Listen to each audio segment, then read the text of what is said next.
상대의 원료 법칙.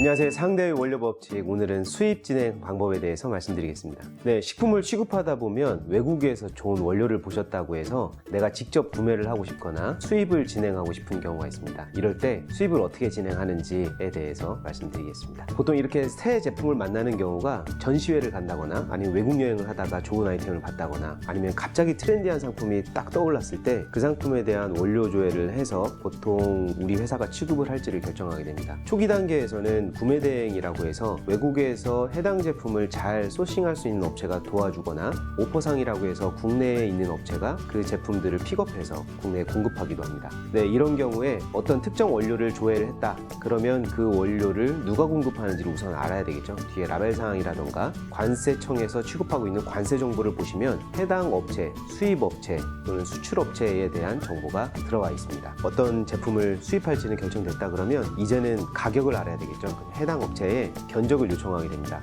이 견적을 요청할 때에는 배송비가 큰 문제인데 그렇게 비용을 대서 비행기나 배를 타고 우리나라까지 들어오느냐 이 절차를 확인하게 됩니다. 또는 여기에서도 우리 공장까지 들어오는 비용, 모든 비용을 다 지불하느냐 이거에 따라서 여러 가지 조건이 붙게 되는데 이건 무역 용어하고도 관련이 있으니까 이 부분은 별도로 구성을 해드리도록 하겠습니다. 그쪽 공장에서 우리가 다 해줄 수 있다 이런 업체가 있을 수 있고요. 우리는 공장에서 출고밖에 못 시킵니다 이런 경우가 있습니다. 그러면 업체와 협의를 해서 그 업체에서 출고시킬 수 있는 방법, 배송시킬 수 있는 방법의 비용 조건을 확인을 하시고 그 조건에 맞게 견적 조회를 하시고 거기에 대한 지불할 수 있는 돈을 우리가 준비를 해야 됩니다.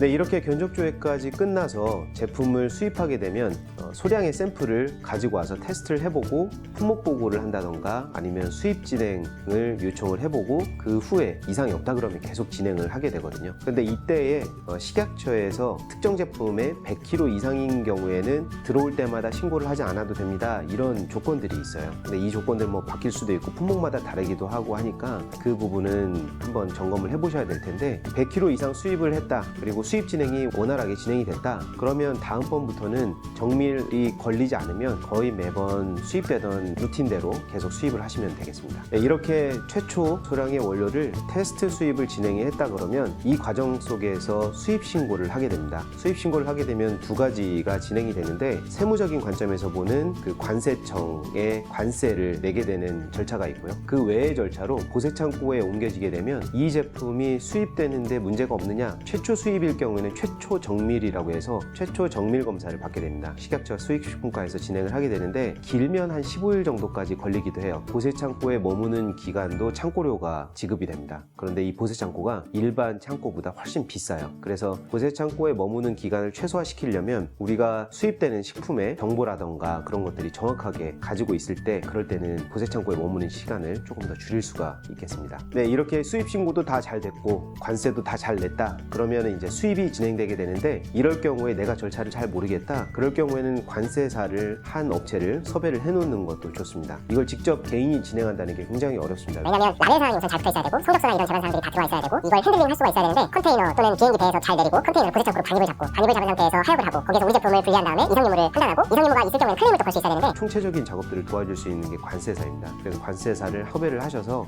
미리 준비를 하고 계시는 게 좋습니다. 네, 이렇게 관세사의 도움을 받거나 직접 통관을 다 진행을 하셨다 그러면 통관 후에 우리 공장에 또는 우리 창고에 입고를 시키게 되죠. 이게 통관 절차가 마무리된 상태인데 이렇게 수입이 다 완료가 되고 나면 제품에 이상이 없는지 수입 진행 과정에서 발견되지 않은 문제가 없는지 또는 문제가 있으면 열어서 확인하시고 그 부분에 대한 클레임을 업체 측 또는 관세사 측을 통해서 제시를 하셔야 됩니다. 네, 오늘은 식품 등의 수입 절차에 대해서 알아보았습니다. 대부분의 제품, 공산품들도 이런 절차를 밟게 되는데 식품은 수입식품 절차로서 식약처에서 보세창고에 들어가는 절차 이런 것들이 추가된다는 것 한번 더 생각해 보시면 좋을 것 같고요. 이것도 다 어렵다, 너무 어려워서 아이템 수입 정말 어렵다 그런 경우에는 저희에게 자문 요청을 하시거나 카톡 부친에 문의를 남겨주시면 저희가 도움드릴 수 있는 방법 생각해 보도록 하겠습니다.